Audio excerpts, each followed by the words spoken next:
Everyone,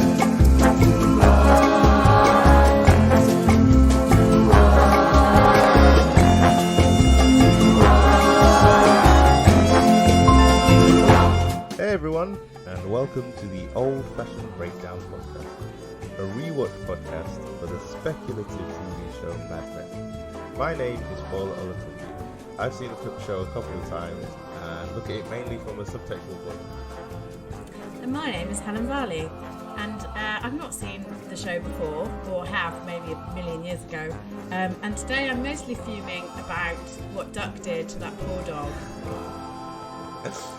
If you enjoy this podcast, please rate, comment and subscribe. And if you want to get in touch with us, you can do so on Twitter, which is @breakdown_old, or email us on oldfashioned.breakdown@gmail.com. This episode is Maidenform, written by Matthew Weiner, the man himself.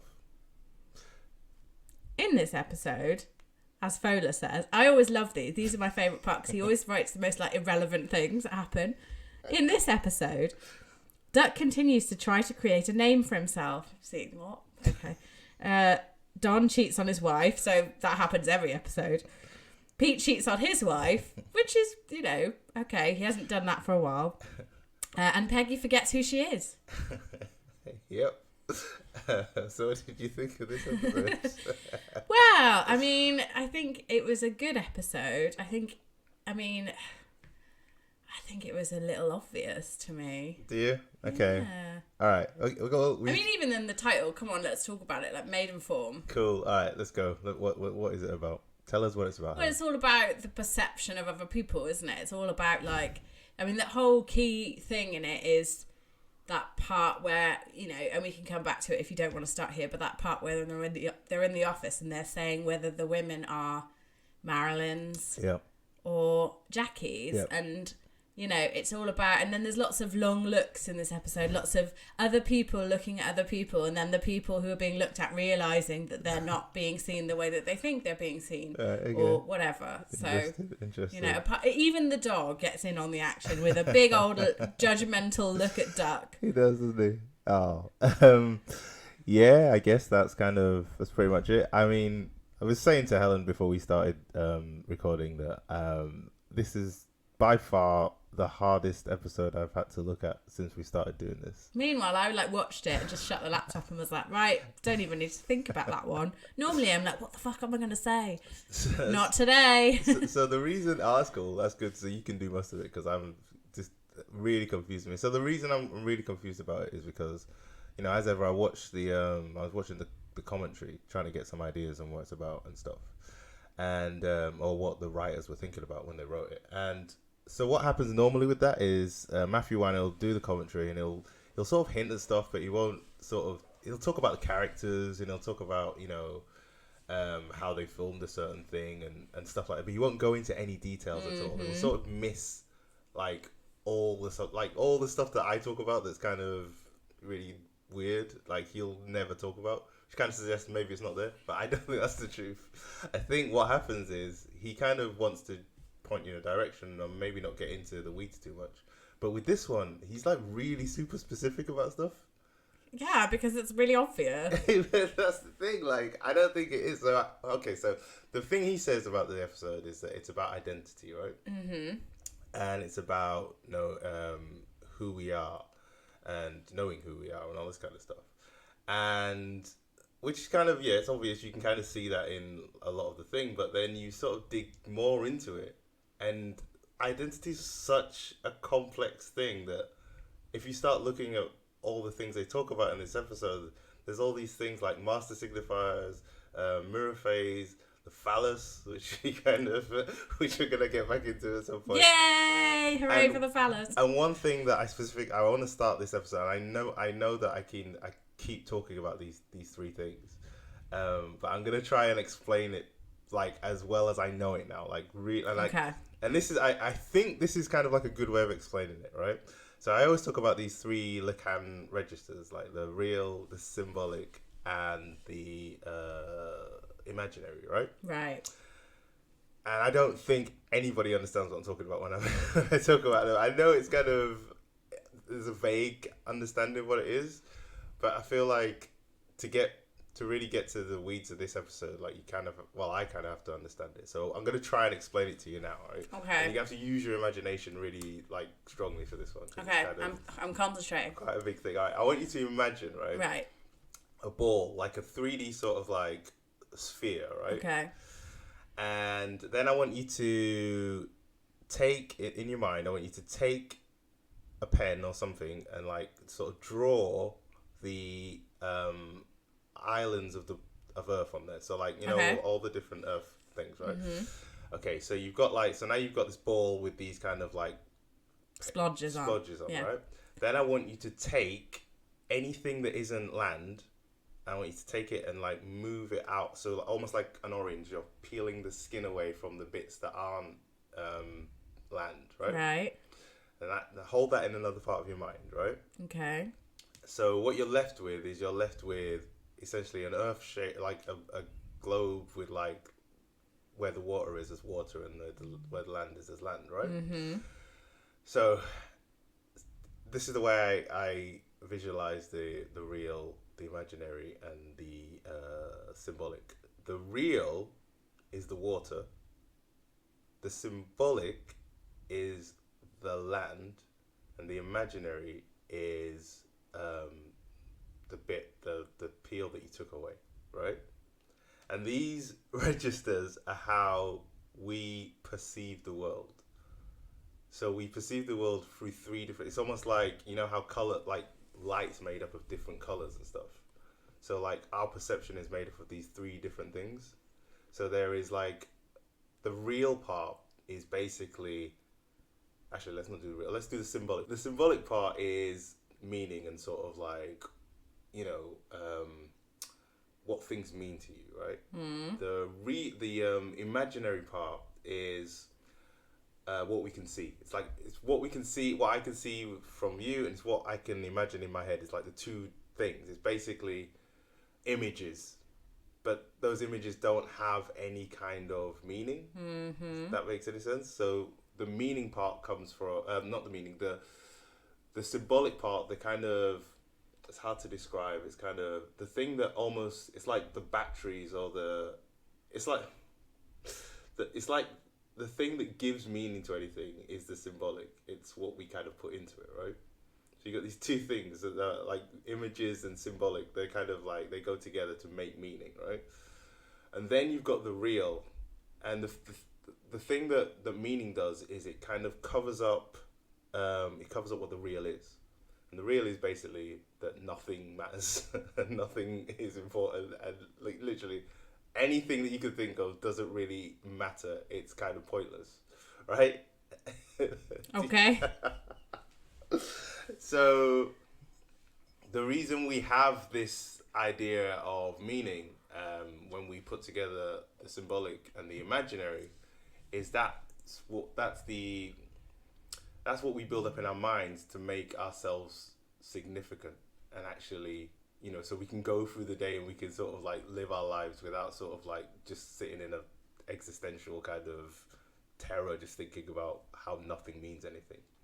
Like, for instance, if you've kind of had a bad breakup and that feeling of trauma you have where you're kind of, nothing seems to make any sense anymore, that's kind of the real kind of invading your world.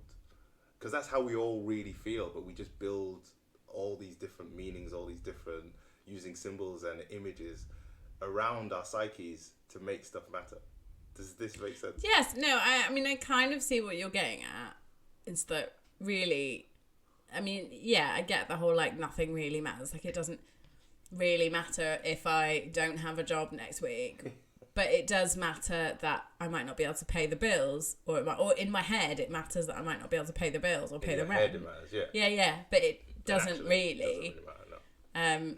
The only thing it matters to is the fact that you would lose all this stuff that you'd built up. Yeah, and it's too much. It's too much stuff. We're sat in my house and I've just been sorting out, and I've got a big box of like My Little Ponies that I've just bought, and like books everywhere. And so basically, a lot of this episode revolves not just around that, but around how what we want and the things that we kind of focus on revolve around that. But really, let's talk about the the title of the episode, Maidenform. Yeah, isn't that the name of the competition bra company or whatever? It is, yes. And there's not really much to say about it other than that, apart from the fact that if you take the term Maidenform, it's essentially female form. Well, yeah, I mean, but that's to me a lot what this episode was about, because it's about that whole like Maidenform had come out with that new kind of advert that was going on about the fit, wasn't it? It being like the best fitting underwear. Was it that? Was that what it was? No, that was. I think I'm sure it's Playtex. Oh, I don't know. Maidenform was Maidenform was the one where there was that woman, and she was saying, "I dreamt I was a fight." She said she dreamt she was something. I don't know. I mean, I thought one of them was clearly more focused about the way that the woman felt, and the other one was more focused on what a woman would look like to a man, right? Ah, exactly. Yeah. Yes, completely. So it's like, Maidenform as a concept, which it's explored a lot in this episode. You know, I mean, the biggest example for me was how they're all in that office, like, sort of lusting after all these women, and like, are you a Jackie or a Marilyn or whatever? Jackie, yeah. And this is what men want, and this is what men want from a woman, and all this sort of stuff. Yeah, yeah. And then Betty gets her like sexy little bikini on, and Don goes mental. Yeah. And it's kind of like, it's that thing. It's like saying this is what we think we want as men, but actually, it's not. It's not actually what you want. It's not, because it's not how you want to see certain people. It's like that again. I mean, I'm glossing over it now. We can come back to it because I know you want to. But it's that whole relationship between Bobby and Don, and it's like he's sort of he sees what that relationship actually is by the end of it. Mm-hmm. But in his head, that's not how he thought of that relationship. Exactly. And when he's looking, and then it's like I say, there's the bit at the end where his daughter looks at him, and the way that, and he sort of starts to question how, because he got it so wrong with how Bobby saw him. It's like questioning, how does she actually see me, or how does this person actually see me? And you know, on the Betty end, it's and you know, Peggy has her own story that is a similar effect. But you know, on Betty's end, it is very much like she buys that and wears that and thinks that it'll make Don want her, and he'll find it attractive and think it's nice. But all he sees is what other people are going to see. Yeah, and it's sort of like, and that's to me what this episode is all about, quite simply. And even with Duck, it's that whole thing of, you know, he wants to come across a certain way, even to his children, even to his dog. You know, and it's that, you know, when you see it, it's very, very different. So many things I want to talk about there. Okay. Well, you start then. Where should we start? Well, I think we should start, because as soon as you mentioned it first, we should start with the whole chat that they have in the office, the big meeting they have about who's a Jackie and who's a Joan. Who's a Jackie and... Oh God, here we go. If you're a woman, Fola will get your name wrong. It doesn't really matter what's real and what's imaginary. I was more thinking about the fact that I literally replaced Marilyn Monroe with Joan, which is exactly what Paul does. Joan is hot. Yeah, she is, and yeah, let's get into that. So that's because that's such a cool scene.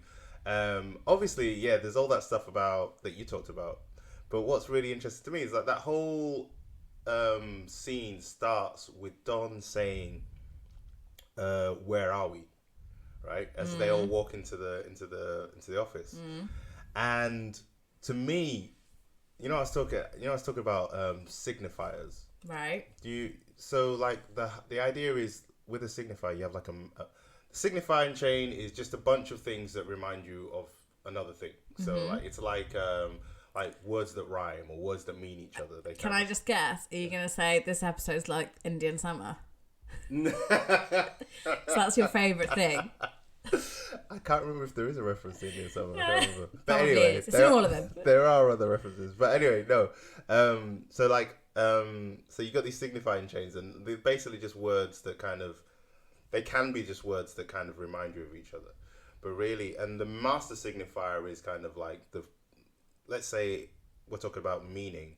The master signifier would be of, I don't know, something means something. So like cold means like freezing means cold. So like let's just say the word cold came up first. That was like the first. I don't know if it was, but let's just say that the word cold was invented before the word freezing. Right. The word cold would be the master signifier. Right. So back to the scene. So when they come in, they say, "Where are we?" And they're in Don's room. So like, to me, that means that the show is telling us that Don is the master signifier, right? Right. Which is really weird because later on in the scene, what Paul actually does is he identifies Joan again. He identifies Marilyn Monroe and Jackie Kennedy as master signifiers in themselves. He says, "You're either a Joe. You're either. I'll just say Joan from now on. You're either a Joan or you're a Jackie." And he's basically saying, "You're even a Marilyn." I know. He's basically saying you're either a Marilyn or a Jackie, and he's basically building those two characters up or those two people up as master signifiers. Mm. But like I said, because he's pitching it to Don is actually the master signifier in the scene. Does that make sense? No. At least you're being honest. No, fair enough. So basically, what he's saying is that it's basically what you said. Is basically what he's saying is that those two women that he talked about, they're the main. They're what other women aspire to, right? He's kind of picked those women out as what women aspire to, but really, he's only picked them out because he's trying to pitch to Don what women aspire to. Women don't aspire to those things at all. They're not master signifiers. And what ends up happening is women, because obviously Don and his whole team and people like him are sort of creating the rules at the time, it makes all these women, even though they don't realize it, are kind of shaping their entire lives around these men. But then couldn't you argue, if that's the case, couldn't you then argue that actually Playtex is the signifier and not Don, because Don's only doing what he's doing because Playtex want to talk to him? I guess you could, but then at the same time, Playtex aren't really making a specific... No, they're asking them to do that. They are asking them to do it. But isn't that them going... Well, not really, because they're not making choices on how women are going to perceive. Like, Don's coming up. This whole thing is being sold to Don to sell to them, which they will then sell to women. So Don's kind of like coming up with this idea of how to model these bras to these women. So it's like literally he has all the power in terms of how people are going to perceive it, and that's kind of what the episode's about. Where it's like it's less about how other people see each other, because I think that was in the last episode, and this one's more about how women kind of structure that, not consciously, but because of the patriarchy, the way women live their lives is in relation to how they're perceived by men. Like, for instance, yes, no, absolutely, I agree. The way that the secretary introduces Duck's wife. She doesn't say her name. Yeah. Well, she doesn't know. Well, it's because she doesn't know what to call her. That's the whole point. Yeah, exactly. She doesn't know who she is. She does. Well, she just doesn't want to say ex-wife because she doesn't. That's the thing. This is what I'm talking about. That's why it's about perception to me, because that whole exchange is awkward because she doesn't know. Like, if it was just his wife, she would have been like, "Oh, your wife's here." That's what I mean. Your wife. Yeah. She doesn't say her name. She says your wife. She refers to her as his wife. She might not know her name. She might not, but that's neither that nor there. But like, I don't know my boss's wife's name. Actually, I do, but what I mean, but maybe she doesn't. I don't know. But to me, what it stuck out to me was that she called her. She didn't really know how to describe her at all. But the one thing that she did know is wife in relation to Duck. That's kind of the way I was kind of approaching it. Yeah, but she's not his wife. That's the thing, isn't it? Yeah, she's his totally. ex-wife. But that's what makes it awkward. But to me, the main point is the fact that she uses the term wife. I see. It's not for me. Okay. It's not. It's that whole thing of like, because she's not his wife, this woman doesn't know what to call her. That's the point for me. It's like, because she's not a wife, what is she?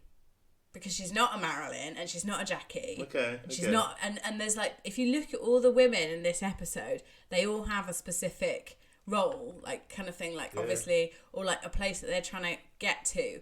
But this particular woman, because she's divorced, is in no man's land. It's really so it is really it's a very like this woman doesn't know what to say because she doesn't know at that time what the proper thing to say would be, because divorced is like a shameful thing. Yeah. That's really interesting you say that, because I wasn't even going to bring this up, because one of the things about Lacan, one of his theories, and again this goes straight into everything that you're saying, kind of, I totally agree with. One of the things he sort of talks about, and I don't really want to talk about it because I don't understand it fully, and it sounds really weird, but one of his things is this idea that symbolically, I think it's symbolically, he says that women don't exist.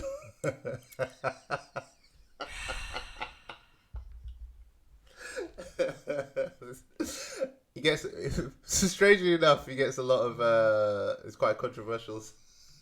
It's quite a controversial statement. Yeah, it is a little bit. Just a tad. I think, and this is why I don't want to talk about it, because I really understand what he's saying, but like, I think it boils down to this idea of the phallus and how that works, but we'll talk about that later. Well, I think it's that symbolism that still exists in what men and women are.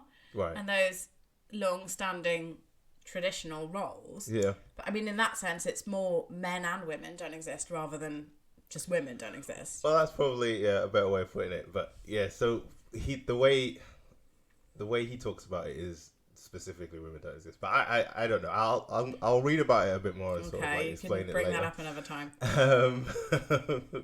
But I think it's really kind of, because there is a bit where the bit where Betty is in her bikini and stuff, and Don's having a go at her, right? Mm. And he's saying this is how people are sort of are going to look at you and all this kind of stuff. And at the end, she says something strange. She says something like, "I didn't know," or something like that. And another weird thing that Lacan says is that women aren't aware of their enjoyment or what it is. And I don't think I'm a really bad person to explain this, because I'm sure there's a reason for why he says all this stuff.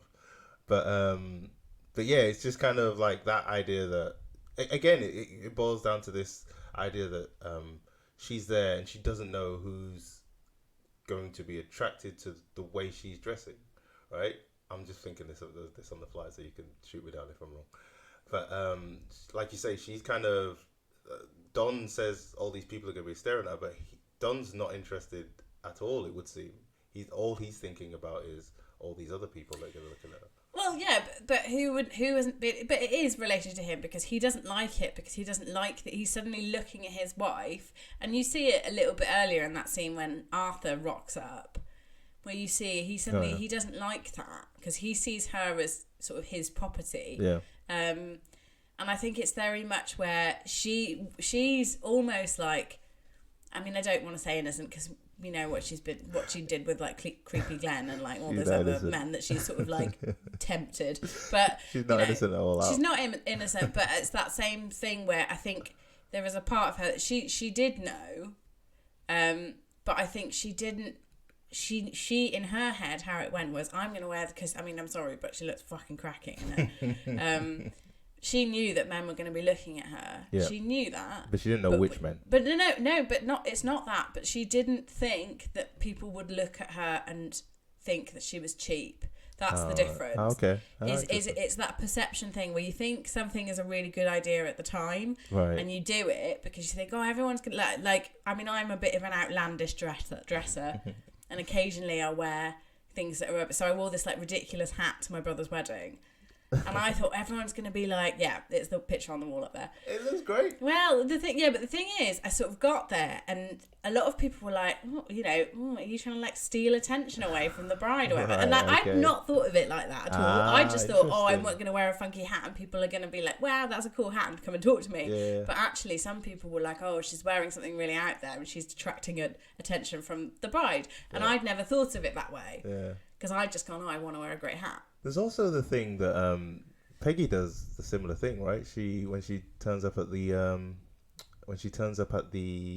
strip bar, and she's all happy, and as soon as Pete looks at her with sort of like shame in his eyes, sort of, she kind of gets a bit, she covers herself up a bit, and she's like really self-conscious. Yeah, I think that one is a bit of a. I think her storyline in this episode is slightly more complicated, Right. because I think she's almost like, whereas the rest of the women in it are sure that they are women, Yeah. and they want to sort of fulfill that role in some way. Yeah. I think Peggy is going through she wants to be a man, She wants to be a man will be as well. treated like a man. And she doesn't use her femininity or her womanly charms or whatever they'd call it back in the, like what Joan would tell her. She almost like avows it, doesn't she? Or Yeah, it's like she hides it because she wants to seem less feminine, so she fits in more with the men. So then when she brings out her femininity in that last scene where she does dress in a bit of a foxy way, comes in, and then the Playtex man is immediately like pulls her onto his lap, and I think there's a realization there. And with that look from Pete, like I wasn't even really sure what that was, because you just said you thought she felt shame. Yeah. But I think for me, I mean, maybe I'm reading it totally wrong, I don't know, but I thought he was looking at her in quite like a lusty way. Did you? Yeah, I did. I mean, I might be completely wrong, and I thought when she saw him looking at her like that, I think that's when she realised that she's never going to be one of the men. Actually, maybe you're right. Maybe I didn't think he was lusty, but here's the thing. So there's one thing where I keep dropping this term phallus into the whole thing, right? And there's this idea of the symbolic phallus. We kind of talked about it before, but it's this, this idea that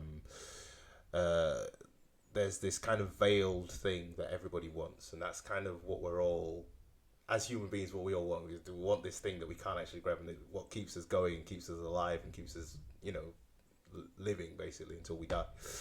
And that's basically another thing. That's what all these, you see, again, it goes back to that the theme of Maidenform, and how men see women, and how we're always kind of attracted to this thing that we're not sure that we can have. And obviously, I don't know if you caught the theme of Pete trying to chat up Peggy through the whole episode and trying to get with her, and then obviously she sat right in front of him, and they're in a strip bar as well, so this is basically it's all raining down on them, basically, the fact that they're all in this place where there's all these women that they can't touch, but they can kind of live out their fantasies within. And right in front of Pete is that one, the main phallus that he wants, the one bit of kind of fantasy that he can't touch, and it's like Peggy right in front of him. And just that idea that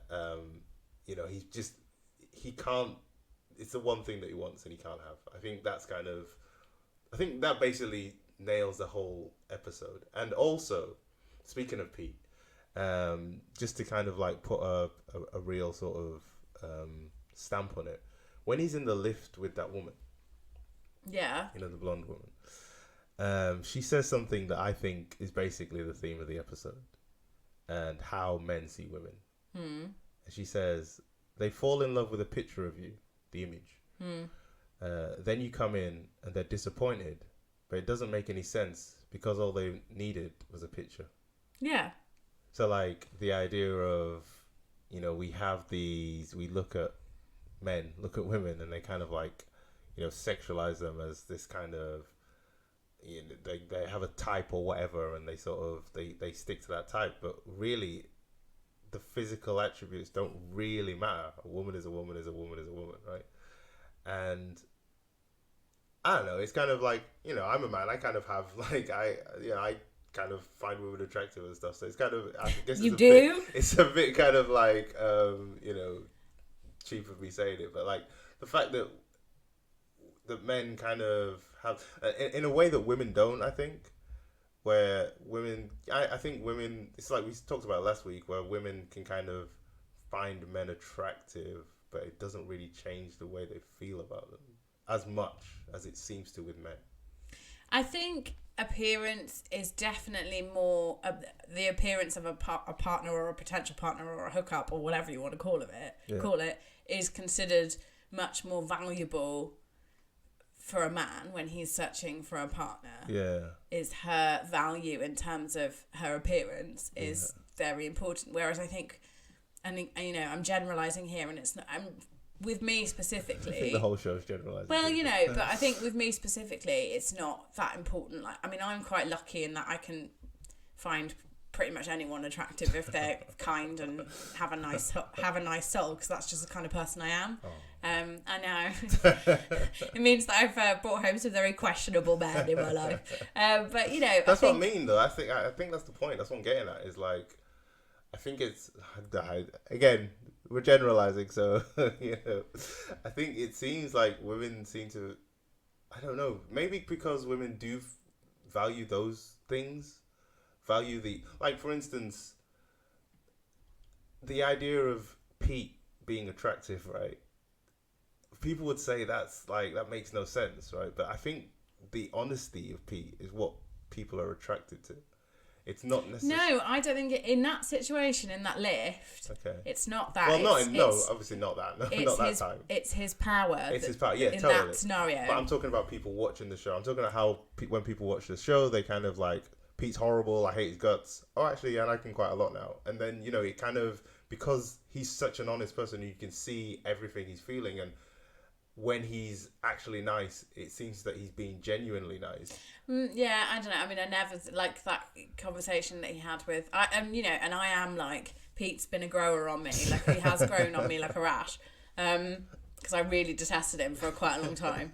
But I think he's grown on me, but I didn't especially love his behaviour in this episode. No. Because I think he's kind of reverted back to being a dickhead a bit. And I think with him, I think the problem with him is, yes, he's honest in a lot of ways, but then there are times when he's not honest. Yeah. And when he's not honest, like that conversation with Peggy that he has when she's like sitting there and he's trying to make small talk with her.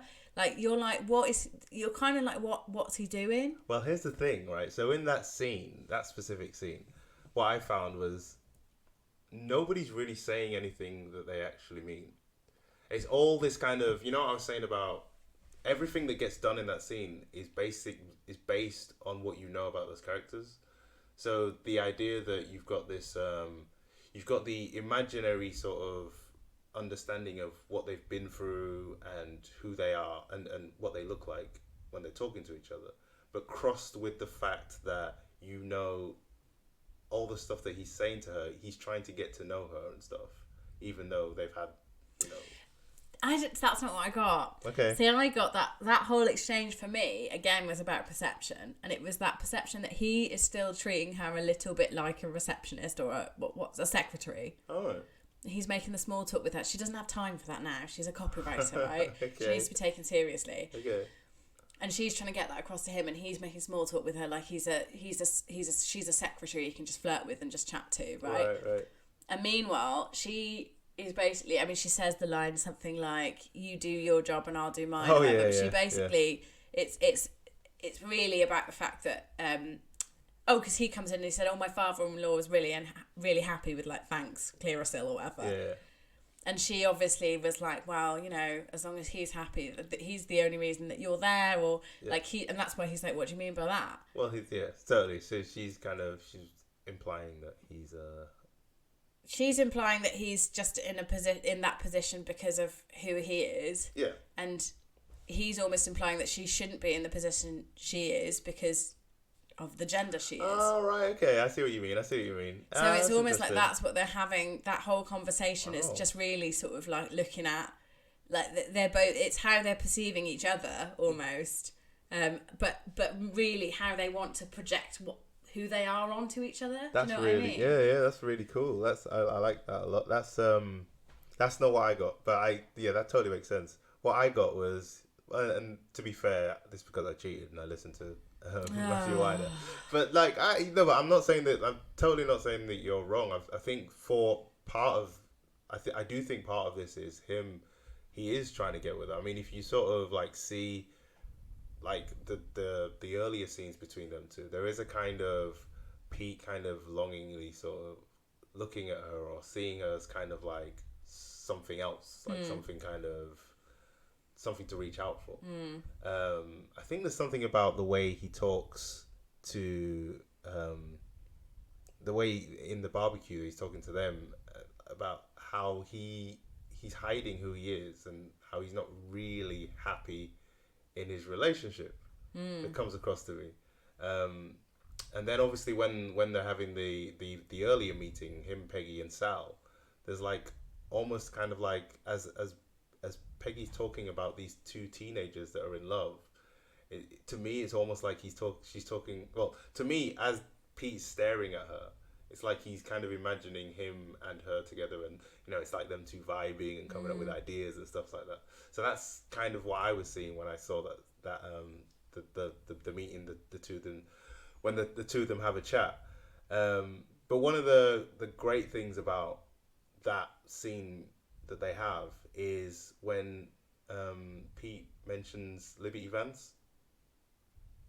You know the movie? So he talks about this movie Liberty Vance, which I'd never heard of. And so this film that Pete mentions, Who Shot Liberty Vance, it's a really, I was reading about it, it sounds like a fascinating film. It's like made in 1960 whenever, around the time of the show. I can't remember when it came out, but it is, hang on, let me find out when it came out. Yeah, so it came out the year of the film, so it was 1962, and it basically stars John Wayne and James Stewart, right? Okay. So that was interesting to me, first of all, because that's almost like the Jackie Marilyn comparison, but with guys, right. Yeah. But then there's also the whole thing is basically, one of the themes in this episode as well is like lies. I don't know if you got that, like loads of people lying to each other and sort of the truth coming out, sort of thing. Almost like when you think about the phallus and you see, but I would argue that point, because I would say again that comes down to perception. Like, just on while you're talking about that dinner party, like, it's debatable whether what Pete says about, they'd feel my absence, whether that's a lie or whether that's how he actually perceives himself. Yeah, totally. Yeah, but it's still a lie. But you don't. But in his head, is it a lie? That's the difference. Yeah, true. I guess. Well, I guess I was talking more about the lies that the expectation, the anticipation, the idea that something's gonna be good for you, something's gonna give you what you want. So, okay. And so in this film, let me see if I can find the explanation of it. So the movie itself tells the story of two men. One an upstanding pillar of the community running for office, and the other a straight up tough guy who tells it how it is and is happy to use force when required. You can work out which character is played by which. Right? The long story short, Stuart's character gets into a gunfight with a local bully and kills him. And Stuart's character wants to resign from office because he killed a man. And then John Wayne's character explains that it was actually him who killed the bully. So what ends up happening is because it's perceived that he killed this bully, John Stewart's character gets hired to be the mayor of the city or something like that. I can't remember. But he basically gets the job he wants. He gets put in office because of this thing, and the film ends where he wants to go back to the town and confess. And he tells the press what actually happened, and the press guy says to him that they don't want to tell the truth because this is the West, and when a legend becomes fact, then print the legend. And it's really what's really cool about that is it just reminds me of The Dark Knight. Oh my god! But anyway, yeah. So like, I think there's a lot of that as well. This kind of characters perceiving things, but living on that perception. Like that's the kind of, so that's reality, isn't it? It's like your reality, or the way we've set things up is like, yes, the way women see themselves is through the eyes of men, which is a bit backwards and a bit. It's through the eyes of men. I think it's through, but it still happens today, even with like magazines or. Yeah, exactly. I mean, there's a big fight on at the moment for representation, but one of the problems with representation is that you can never represent absolutely everybody. No, exactly. Which we found out in the last episode. Well, it's one of those things where it was obviously 100 billion times worse back then. Yeah, totally. But I think you do think, oh, I should be thin, or I should be this, or I can't have grey hair, or whatever it is, because that's the way that's everything that we've been fed has made us believe that. Yeah, and it all comes from people like Don. But where does Don get it from? This is the thing. Is it's like, and there we go, and that's. And the thing is, it's even, you see, what I like about this episode is that you even see his own perception being smashed at the very end of the episode. Yeah, totally. And which is what I really like, because it's not just, oh, he's deciding this and he's deciding that. Well, actually, he's equally as affected by these things as everybody else is. He just doesn't know it because he's unaware of how he's been perceived or what his reputation is. He's like this character from this film, isn't he? Yeah, totally. Where he's like, he believes one thing, but then there's actually this reputation, and he's sort of like looking in the mirror thinking, I don't want to be that person. Yeah, totally. But that's who he is. We never really talked about the introduction to the, I mean, it's kind of what we've been talking about, I guess, for the whole episode, but like the introduction to the whole episode is this song, this Decemberists Infanta. Yeah. And it's basically about, no, an Infanta is it's like, I think it's like a Russian princess, and it's about this. The song, I think, is about like how this girl, this Russian princess with all these kind of servants and all these kind of amazing things around her, despite all this amazing, wonderful stuff she has around her, she's imprisoned in all of this. It's kind of, she's not free to, it's almost kind of given to her in order to make her look nice for other people, and all the way through, and I think that's what we see when we see those girls getting dressed, as well as the whole phallus thing, where they're obviously beautiful women that kind of that people will be attracted to, and they kind of wearing these bras which kind of cover up their breasts. I don't know where I'm going with this. I don't either. Just keep talking. Keep going. Well, what I'm trying to say that like, obviously breasts are kind of like desirable to men, and to men, I love a bit of boob. The symbolic kind of, they are essentially the symbolic phallus, right? There's kind of like this idea of boobs that we talked about earlier as well. This idea of boobs where you can kind of they are attractive to men, but when you actually get your hands on them, there's not much you can do. Sorry. But that's what I'm trying to say, is like, they've putting on these clothes, and on one hand it's to kind of present themselves in a positive way, but in another way it's kind of, these are the way they're looked at by men is as these kind of objects, right? And it's kind of, that's what the song, I think, is trying to convey. Okay. I just kind of rambled on, making no sense whatsoever. I mean, it makes sense. I mean, I think it's, I just didn't, I remember thinking, oh, this is a bit jazzy, but I didn't really think much of I didn't really think about the actual song that much. It was just a montage of women getting their pantyhose on, wasn't it? I think the reason the song kind of stands out, and I think the reason it draws attention to itself, is because it's such a modern song.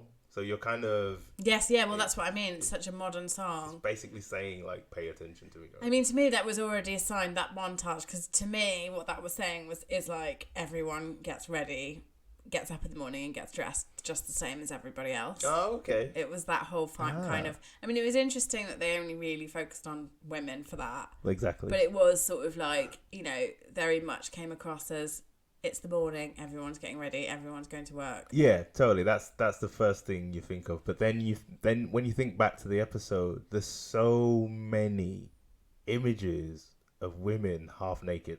Yeah. There's that part where they're getting dressed. There's the girls in the bikinis being paraded up and down, which I've got a real big theory about, but I don't want to go into it.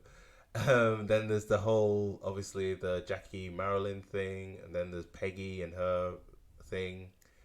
And I guess, no, not Peggy, sorry. Betty in her thing. And I guess Peggy kind of could fall into that, but she doesn't, like you say, she's not really dressed to kind of entice men. She's really dressed to join in, basically. It's interesting that she's wearing blue as well. I mean, I think for me, the most interesting, I mean, it sort of makes sense, but is that whenever Don and Bobby are together, and correct me if I'm wrong about this, but isn't he usually the one who he's almost becomes a woman because he's like always topless or whatever. She's usually got something on. That's a very good point. And it's almost like that at that point, that's where the roles are reversed, and he's sort of the candy and she's the totally. And it's kind of like that's when he realizes that he's just a. Yeah, and then he gets a bit pissed off. Yeah, a little bit. Well, it's kind of, I think it's almost foreshadowed really early on in the episode where, you know, when he's at the when they're at the golf club, and he really kind of, there's loads of stuff in that golf club, by the way, where, okay, so one of the things I want to talk about, I'll get back to my point in a second.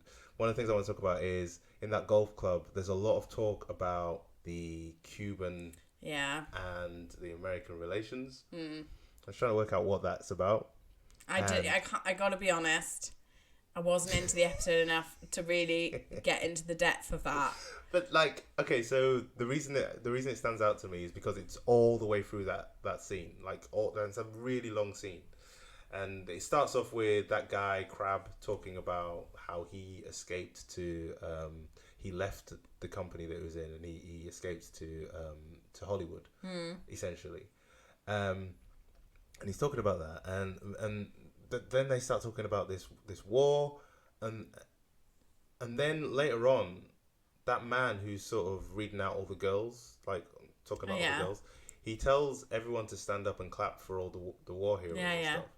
And he tells one of the Rough Riders to stand up. And I didn't realize the Rough Riders, like years before any of this Cuban stuff came up, like that war, the war between Cuba and America was still going on. And essentially what's happened between Cuba and America is they've split up.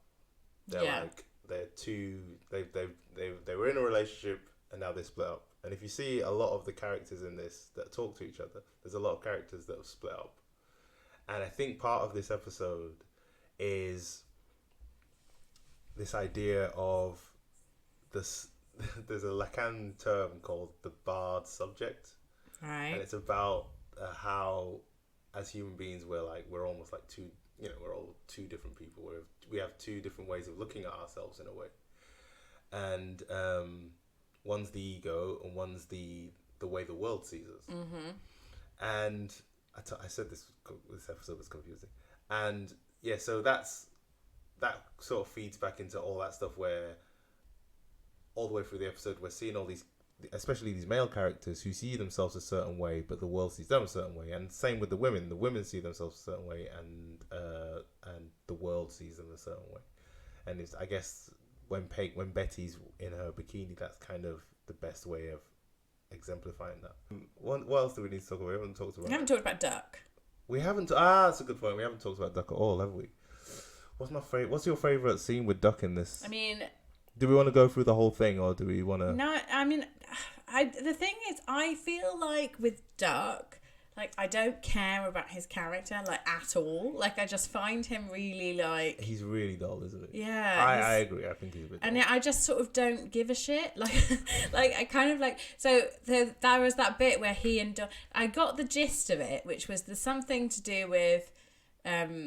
this whole American Airlines thing came up again, and I was like, oh, for God's sake, it's like Coronation Street. Like, they keep bringing up the same storyline. But yeah, anyway, I didn't quite get what the issue was. But I understand that Roger wanted Don and Duck to become friends again or something because of this fallout over American Airlines. I just want to stop you there. Let's talk about that entire scene because that's my favorite scene. No, Are you joking? That's my favorite scene in the whole episode. Oh my god. So let's talk about it because I didn't pay attention. It's fine. It was boring. It's fine. No, you'll love it. Okay. Listen. So like that scene starts. We're talking about the scene with Dawn and Roger, right? Oh, okay, Roger's fine. Yeah, just not the one with... I literally don't remember the scene with Duck and Don. Okay. We'll do that. We are going to do that, but we'll do that later. So the scene with Roger and Don starts off with... what's her name? Jessica. Jane. Jane, that's right. Yay, you got her name right. It starts off with Jane coming in. And it actually starts off with Don reading the letter from Playtex, right? Okay. And the letter has like in big bold letters Playtex at the top. Okay. Which to me was like a massive sort of... Didn't even notice. This is like a massive signifier reference. Anyway, and she comes in and she's like bright red. Yeah. From head to toe.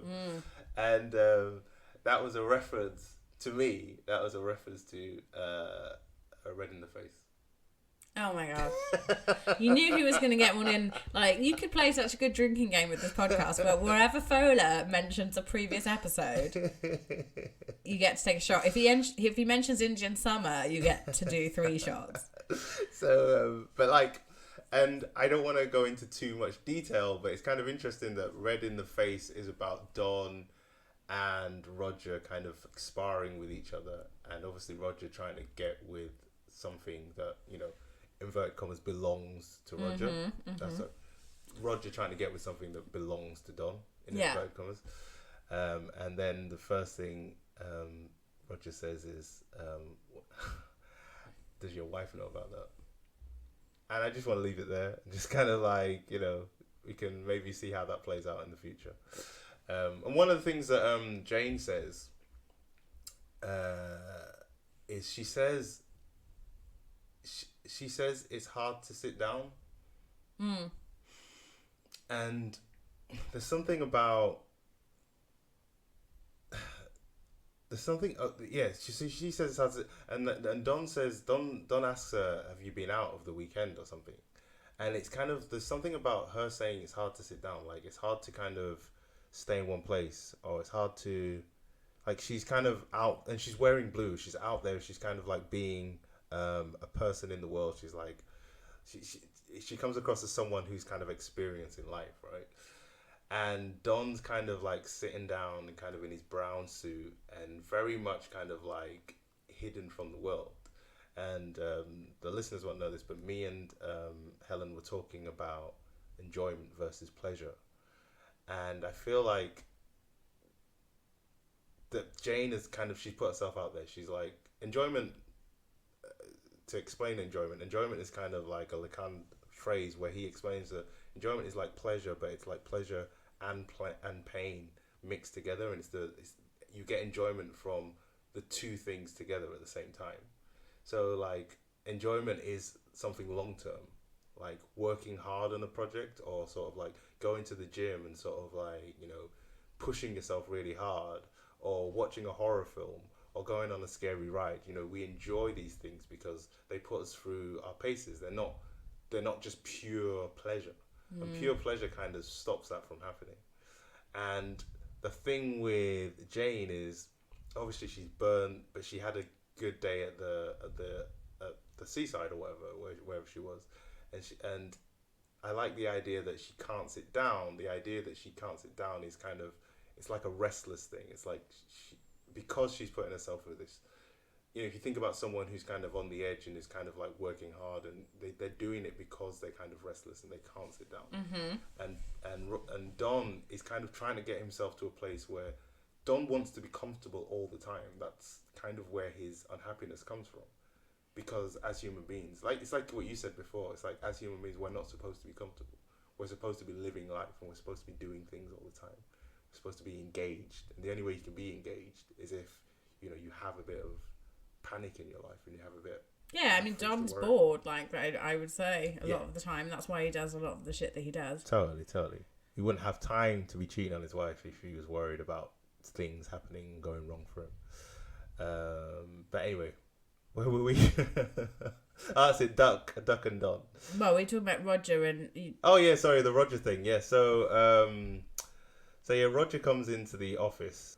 So yeah, we've already talked about the fact that a lot of this is about Roger, sort of, the whole Roger and Don kind of sparring with each other thing, right? But then so that's it. Yeah, so there's a thing that Roger says to Don, which is fascinating. He basically talks about like a food cart. Do you remember that? No. Okay. He basically starts talking about signifiers. I was talking about earlier about how, and he kind of he mentions that Don and Duck should have a meeting. They should have They should have a meeting on a train car.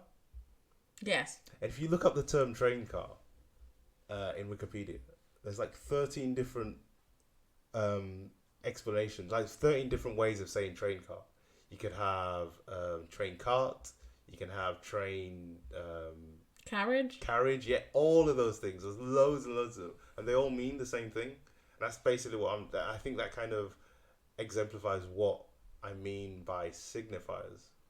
And he keeps talking about stuff like that all the way through the rest of that episode, all the way through the rest of that scene. And he talks about how Errol Flynn, he talks about Errol Flynn is gone, and so is my taste for swordplay. And like Errol Flynn is obviously kind of like, as soon as you think of Errol Flynn, you think of like Robin Hood, and they're just like synonymous with each other. But also, when you think about Errol Flynn is kind of like this heroic figure, right? I don't know. Sorry, everyone. Don't know who that is. Errol Flynn is this. He played. He's well known for playing Robin Hood.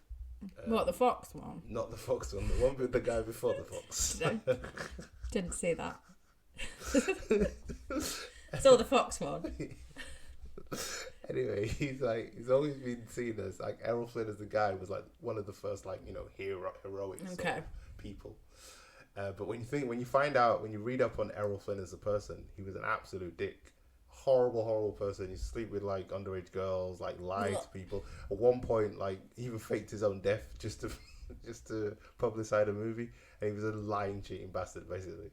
And yeah, it's just really interesting that comes under this idea of these signifiers and these labels that we put on people, which can be lies, can be the truth. But yeah, let's talk about Duck. Sorry, so I went way off piece there. Let's just.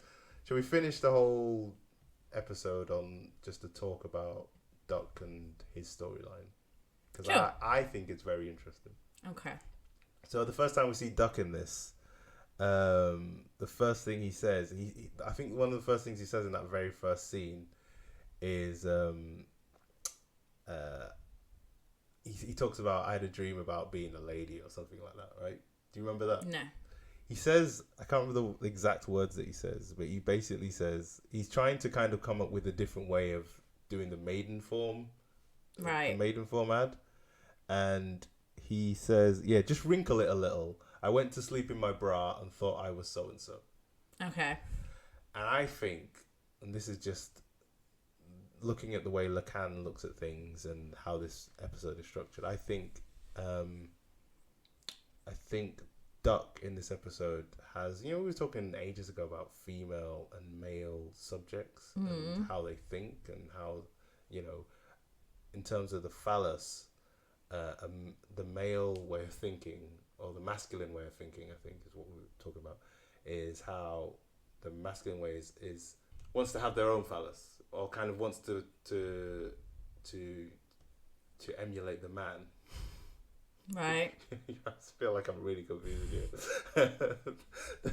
It's a little man in my head just going. And then the female, the way the female works is, or the feminine thing is to be the phallus or to be kind of the thing that is valuable. Right. Do you remember what we were talking about? A little bit, probably not, but yeah, a little bit. No.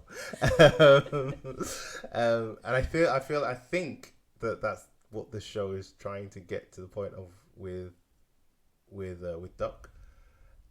It's basically saying that, because he basically goes through this thing where he is, a lot of really bad shit happens to him. Basically, he's kind of like trying to get over. He has this idea of himself, this image of himself, right? Yeah. And he's very proud of that image. When we go to that scene with his kids, and his kids are sort of, when he gives his kids the hot chocolate. Yeah. One of my favourite scenes, because... Yeah, it's a good scene. What did you think of that scene?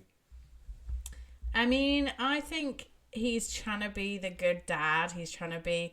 I think he's very typical male in that scene, and that... Sorry, all males, but, I think he's trying to pretend like everything's fine. Right. And I think he's trying to...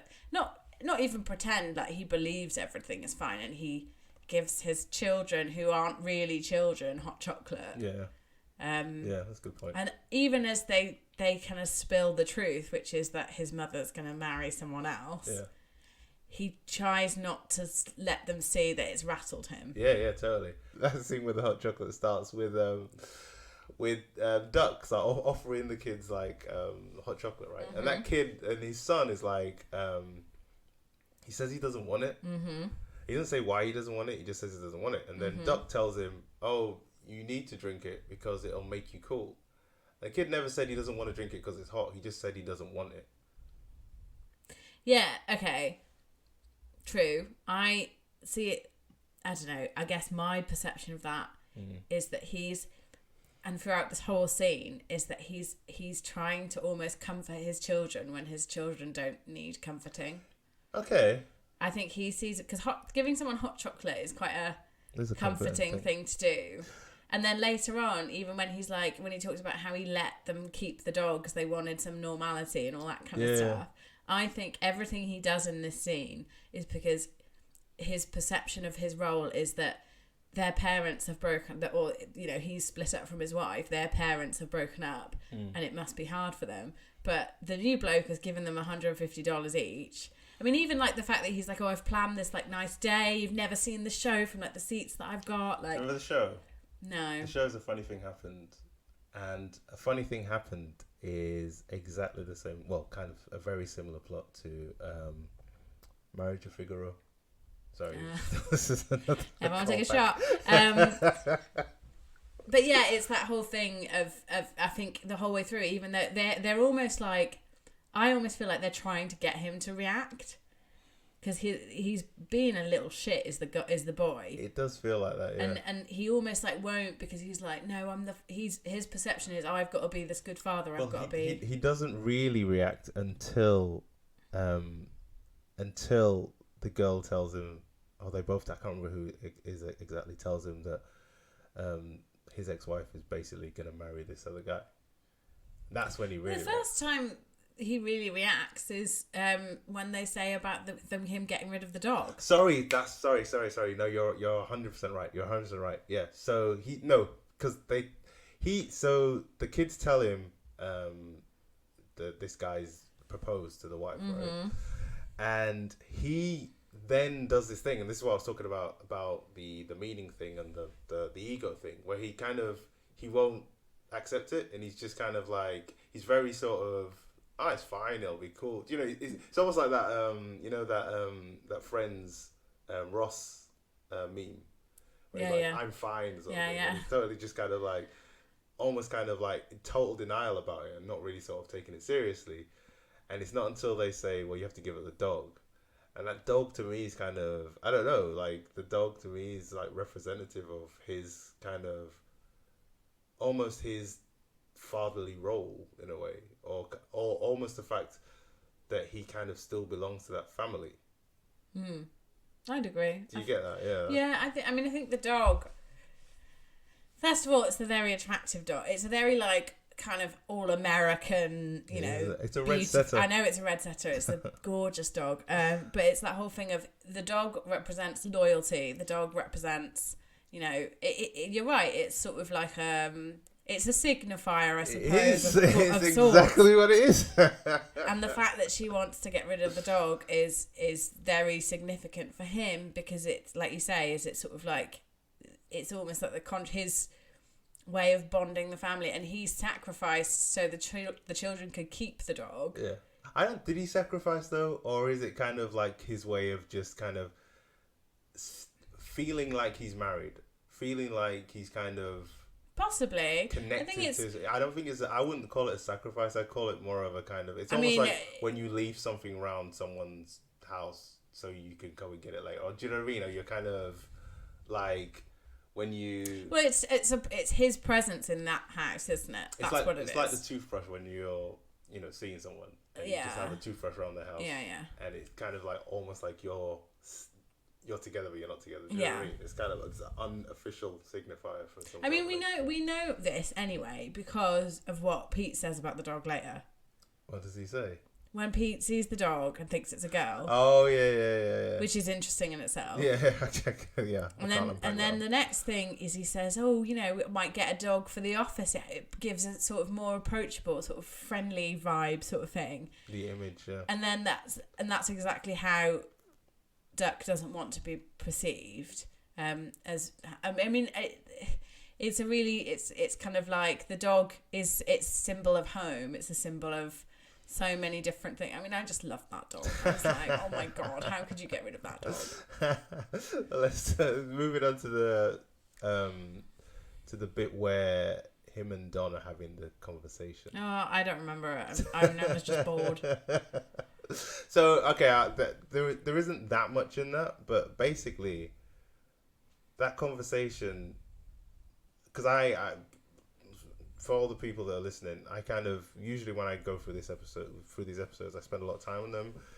This time I only went through half the episode because the second half was like I was running out of time and I'm doing loads of stuff at the moment. So I kind of didn't get a chance to really, really go into it that much. But what's really interesting about the conversation that they have is at one point, Duck kind of opens his heart basically to Don and tells him basically why he's the way he is. I don't know if you caught that part. Did you? The little story he tells about being in the war and being a soldier and stuff. No, I don't remember any of that. Like I said, I found it a bit dull. I sort of glossed over. Well, there's a bit where so Duck starts telling him about how when he was at war, he fell over. he fell over, and in order to kind of and his officer or his sergeant told him to basically told everyone that he took the fall and said it was, you know, took the blame for it. He tells this story about how he was at war and he fell over somehow, alcohol probably, but he doesn't say that. And then his officer kind of like made an excuse for him and sort of helped him out. But Don then Duck basically said he doesn't need that help and basically told everyone what happened. And he said he shouldn't have been so arrogant. This is what he's telling Don. He shouldn't have been so arrogant. And then and Don doesn't hear any of that. Don just hears like, where's my part in the story? Why aren't you talking about me? And like, you know, obviously the ego. But what's really interesting about this scene is the way it ends, right? So don't worry about it. We're not going to talk about the whole scene. But the way it ends is with Duck basically saying, okay. And and okay is a really significant term in this show, because remember when we were talking about that other episode, you don't remember. Which episode? It was G5 5G, and remember in that episode there's a bit where people say okay, and it's like they're giving in to the person that's telling them what to do, but really they're in control. Mm-hmm. And that's how he ends this episode. That's how he ends this scene, is by saying okay. And it actually happens another time in the episode as well with Betty, when she's talking to Arthur, and Arthur's like, "Oh, I'm really sorry that I kind of made you feel this way. I'm really sorry that," and blah blah blah. And Betty says, "It's okay," because obviously she was in control the whole time, and the only reason it happened was because of her. And so Doc does exactly the same thing, and that's kind of why I was saying that, like, Doc in this episode is almost like a feminine sort of subject. He's kind of approaching things from what Lacan terms a feminine subject, which is kind of, I don't know, a bit more subtle maybe, I don't know. But yeah, I just thought that was interesting, but clearly it's just me. Well, like I said, I just find Duck terribly dull. So, but what you must. But even the fact, come on, everybody, the bit with the dog when he finally throws the dog out. I mean, that's heartbreaking. Yeah, and obviously we should point out the fact that I don't know if you got it, but we get the point that the dog and Sally are kind of linked in the way that they look at. Yeah. Oh yeah. Right.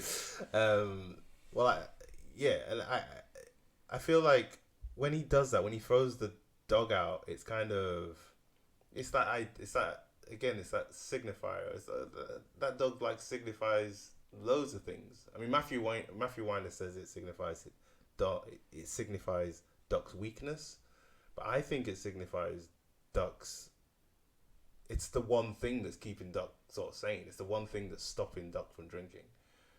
And it signifies his whole family. It signifies everything. But that's the thing. To me, the dog is the home, and it's him cutting that tie basically, because he wants to. His instant reaction is he wants to keep the dog. Yeah. Like, he could have just let, his ex-wife get rid of the dog, but he doesn't. He makes a point of wanting the dog and getting the dog, and then Pete says all this stuff to him about how it's a really nice dog, and what's it called, Chauncey. Yeah. And it is a lovely dog, and the whole way through everyone's showing the dog love and like blah blah blah, and it makes him more approachable. Like even the bit from when we first see the dog where the dog runs over to him. I love how that scene. He shows so much affection to that dog. Exactly. Like, oh, and but then that's goes to the family. He's like, hello. The dog is his vulnerability basically. Yeah. And I think it's almost like he can't deal with it. He can't deal with it. He can't. Well, I think that's the thing. He puts all of that affection, all that love that he has for his family. I mean, you can see it the way he speaks to his family. He puts all that love and affection into his family, into the dog, and it's there. Literally, that's how he feels about his family. He just can't say that to his family. He can't say that to the actual people. So you can imagine that's why his marriage failed in the first place, because he couldn't speak to his family that way. But what I like about him throwing the dog out is basically that, coupled with the okay at the end of the other scene, is basically saying this is the bad guy. This is, I don't know if you've read the book Save the Cat. Is that the one about Alien? No, it's the one. Actually, maybe it is. I don't know. But it's basically how to write. It's like a screenwriting book. Yeah. So, there's a whole theory with Alien and the cat, and it's the cat is the only thing that really makes what's her name, Ridley relatable. Is the fact that because you automatically feel warmth towards someone that has an animal or a child, or because you can see that they have love in their life and they're a loving person. Yeah. And it's very much like a thing that screenwriters and book writers use to make characters that aren't actually that likeable more likeable, because isn't it called like is there one called, it's probably the same author, maybe they wrote another one, is it called like Don't Kill the Cat or something? Oh, Save the Cat. It might be Save the Cat, I'm not sure, but it's something along the lines of like, if by him getting rid of the dog, you automatically dislike. Yeah, if you didn't like him before, you definitely do after now that. You don't like. Now he's just dull. Now he's boring, and I can't. I mean, he was always dull, but I mean, when he got that dog, like if he'd kept that dog, I probably would have been like, "Oh, that's so cute," because he got rid of the dog. I instantly disliked him. I think that's it though. I think we've run out of things to talk about.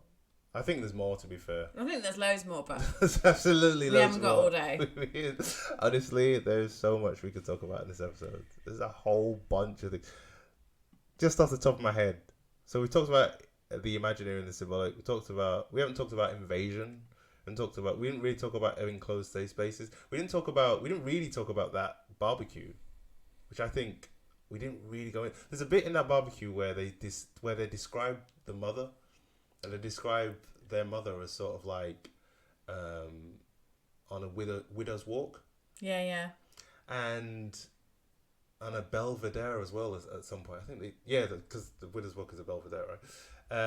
And that kind of feeds into the Infanta thing as well at the beginning of the episode, where this whole idea of a woman kind of, we put women on pedestals and stuff, but we don't allow them to move outside of those pedestals. And they talk about the mother, and obviously the fact that the mum's not even there, and she's kind of like the mother of these kids, and like they're having this barbecue, and she's just off on her own. And there's like all that kind of stuff. So yeah, so I think ultimately this episode it boils down to the way we treat women badly, even though it kind of treats women badly itself in the episode. Yeah. I was listening to the podcast and they were livid at what Matthew Weiner did. I thought it was quite funny. I mean, I think I think you have to be livid, but you have to remember the time that it was, and like there is an element of historical accuracy that is important, and it is sort of like there is that horrible moment where Peggy realizes that she's never gonna be one of the boys. She's gonna have to do the best that she can with who she is. Yeah, totally. One thing about that scene at the end where they're in the strip club, it's another nod back to the pilot episode, right? When they're in the strip club. Yeah, I don't remember that. Okay, right. That was like 20 episodes ago. There's no way. I can't remember what happened this morning. So I pretty much remember the top. When you say, "Oh, remember this," I like vaguely remember the titles. But I was like, 5G. Is that the one with the planes? No. And then I just don't really remember. Like, if you told me what happened in the episode, I'd be like, oh yeah. Red in the Face I do remember because it's got the puking in, because I have a phobia of it. But 5G is the one with $5,000 is the one where he tries to give money to his brother. For his brother, yeah, but exactly. That's all I remember, and that's only because that's related to the title. Right. Okay. But yeah, I just thought it was interesting that that scene is basically that. So in the pilot, I was saying that scene. So the pilot, just to jog your memory, the strip bar scene is when Pete and all the people go, because it's his stag do, and they go and they're at and Pete starts chatting up that woman. Oh yeah. And he puts her on his lap. Yeah. And she tells her to fuck off. Yeah. And ironically enough, in this episode, Peggy's sitting on the lap of this businessman, and he didn't tell her to fuck off. Well, he pulled her onto his lap. And that's what I'm saying. Like, she didn't tell her to fuck off. And Pete's watching that going like... No, she doesn't. But I think that's the point for her, where I think she realises, though. I mean, because he wouldn't do that to like a male co-worker, would he? Or a male... And I think that's the thing, is that's the moment where she realised she's rocked up, she's done what Joan said, she's got her like... She's owning her femininity in this like kick-ass dress. And because she's doing that, she gets treated like one of the dancers, effectively. Well, it's like the... So I'll just one more thing about the imaginary and the symbolic, right? Because what Peggy... When Joan and Peggy are having that conversation, basically, Joan says something about what to say. That's it. Peggy asks her what to say. What do I say? And or what do I do, or something like that. And that in terms of Lacan, like language and gestures and stuff like that, that's the symbolic. And then Joan tells Peggy to stop dressing like a little girl. And obviously that's like a very image based thing, and it's like that whole thing of putting the two of them together to cover up who you really are, and to go on and almost be a man. But like you say, when she gets in there and she does cover everything up, she still gets dragged over and is treated like a girl in a strip bar, and that's the real of the situation. Yeah, because that's what I mean by the whole. But it's perception, isn't it? It's like she's gone in thinking like, I've got my power suit, I've got my power dress on, right? I'm gonna go in, just rocking in. Haven't been invited. They didn't invite me, but I'm just gonna go in. I'm gonna be powerful and strong. And I'm gonna do this. Yeah. And and all the guys know that they've left her out and stuff. Yeah. But they're all sort of. She turns up and instantly, and it's funny because you see Don's pitch. And it's almost like straight after that conversation that's had with Joan. And I was like, go on, Peggy. Because they're like, oh, I don't think we're going to do this. And I was like, right, Peggy's going to say something now. Peggy's going to say, right, I've got this amazing idea and they're going to love it. And of course, that isn't what happened. No. But that was the point is rather than, she's still not quite there. I think she's got a little bit of growing to do. Yeah, totally. But she's on her way. Yeah, totally. But she just needs to not take shit like that from like the Playtex businessman. Yeah, definitely. Okay, one more thing, and then we'll start. I promise we'll stop. There's one more thing that I didn't mention. Is really important. All right. What is it? It's the funniest joke. It's the joke that everyone pulls up that comes up in this episode, and it's when because you just reminded me when Peggy speaks up in a meeting, and it's when Peggy's in the original meeting where they're talking about the Marilyns and the which one is she? Yes. Yeah. And they come up with three different names. They come up with three different things. So the first one is Gertrude Stein, right? Mm-hmm. Any idea who Gertrude Stein is? Feminist. She is a feminist. But do you know she? Because I didn't know she. You know what, I've heard that. I can't honestly say. I'm sorry, women who are really good feminists. I would consider myself to be a feminist. I just haven't read a lot of the literature, but I do recognise the name. Yeah, so she's a celebrated feminist. But what I think what's significant about them bringing it up in this context, and why I think it's really cool, because they always do this where they have like jokes that then turn out to have real deep meaning. Is she's really famous for this quote, which is, "A rose is a rose is a rose." Okay. Which is kind of like, the signifier thing. Yeah. Of and labels and all that kind of stuff, and there is no there. That's another quote that she came up with, which is like really fascinating. And then Sal goes on to say that she's more of a classic Hellenic. Right, and I didn't know what he meant by that. I think when he says that, I think what he's trying to say is like a Helen of Troy sort of thing. I'm guessing, right? Helen. I mean, I don't know. Like my name's always. I'm Helen, obviously. Yeah, obviously. But I don't know. I always think it's quite a stuffy name, But still, I think the only person I could sort of link that to, in terms of like strong female kind of characters, was Helen of Troy. Yeah. But the subtext to that quote, to me, is Hellenic is the term used for Greek words, or the Greek alphabet, sorry. And the Greek alphabet was the first alphabet. There you go. So there you go. Signifiers again. Master signifiers again. And then Don kind of equates it to Irene Dunn. I don't know who that is. I had no idea who Irene Dunn was as well. But apparently Irene Dunn was this actress in Hollywood around that time, I think just a bit earlier, who basically did a lot of roles, and she didn't like, she did a lot of comedy roles, but she could play anything. She was like well known for being a really good actress, but she didn't want to be a comedy actor, and to the point where at one point she ran away from Hollywood just to avoid being in a comedy. And but the thing is, she was basically herself. She didn't want to be categorized. Mm-hmm. She didn't want to be put in a box. And what's interesting is after Don likens her to that, Freddie then goes, he loves Irene Dunn. And I like the fact that there's this idea that you might not be particularly popular if you follow trends, but by being yourself and like sticking to your own kind of idea of what you think is yourself, and not being one of these signifiers or whatever, you become a main signifier, and that's how people find you attractive.